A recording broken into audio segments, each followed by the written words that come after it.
네, 경상 지역에 산불 진화를 하다 돌아가신 분들의 명복을 빕니다. 아울러 산불의 조속한 진화와 피해 회복을 위해서 국회도 최선을 다하겠습니다. 윤석열의 비상계엄이 중대한 위헌 위법 사유라는 사실은 틀림이 없습니다. 전 국민뿐만 아니라 전 세계가 라이브로 생생히 보지 않았습니까?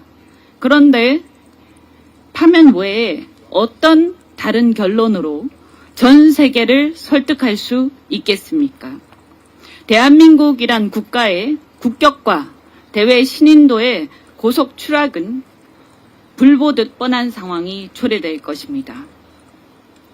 이에 대해서도 그동안에 윤석열의 비상계엄이 우리 경제에 초래한 막대한 피해, 경제 성장률의 추락, 그리고 각종 내수에 대한 침체에 대해서는 그동안 많이 말씀을 드렸으므로 생략하겠습니다. 비록 윤석열의 파면 시 일부의 반발이 있다 하더라도 그 반대의 경우에 초래될 절대 다수의 양식 있는 국민들의 민심과 그동안 대한민국 역사에 면면히 우리가 쌓아온 그러한 대한민국 역사에 대한 배신 행위, 그로 인한 국가 마비 사태와 헌정 파괴 사태, 국가 권력의 권위의 상실 등에 비할 바가 아닙니다.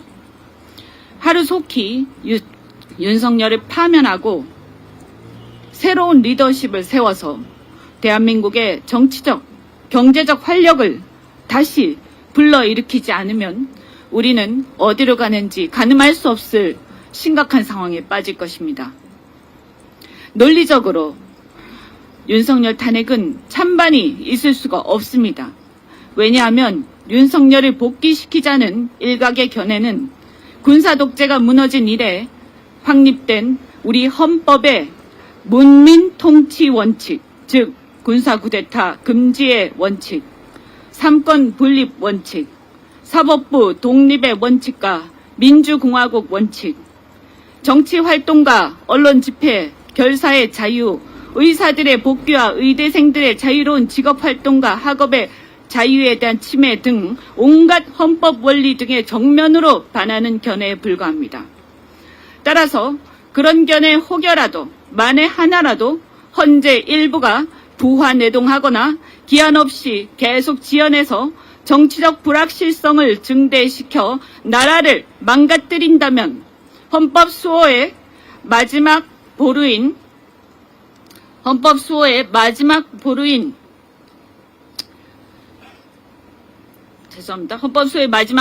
헌재 스스로가 헌법 질서를 파괴하는 자폭 행위를 한 셈이 되어 주권자인 국민들이 직접 저항권을 행사하는 수밖에 없게 됩니다.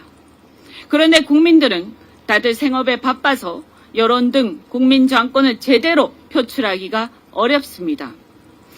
실상 지금 나오고 있는 국민 여론 자체도 그것보다 훨씬 더 파면의 여론이 높다고 저는 생각하지만 그것만으로 보더라도 압도적인 다수가 찬성하고 있는 상황입니다.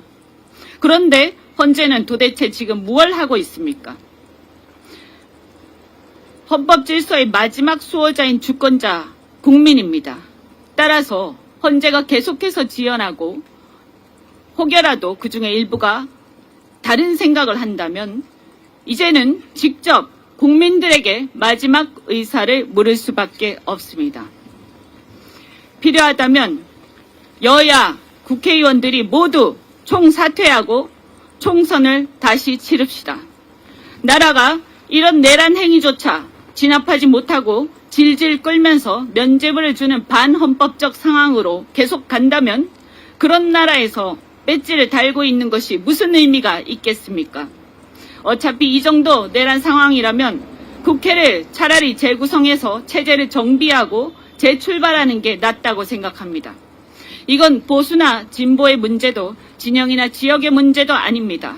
사법 엘리트 등 일부 엘리트들의 편협한 사고로 그간 쌓아온 우리 역사가 무너지는 걸, 경제가 무너지고 국격이 무너져 국민들이 불이익을 당하는 것을 두고 볼 수는 없습니다.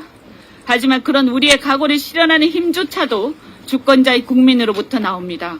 국민들이 나라의 운명과 역사에 대해 스스로 판단하고 책임지도록 침묵하는 다수의 국민들조차 주권자로서 책임있는 의사표시를 이제는 하도록 해야 합니다.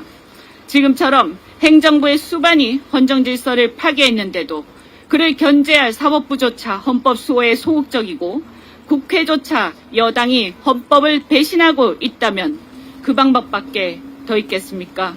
더 늦기 전에 헌재는 조속히 윤석열을 파면하고 대한민국이 새로운 리더십을 세워서 정치적 경제적 활력을 회복할 수 있도록 판단을 해주시기 바랍니다.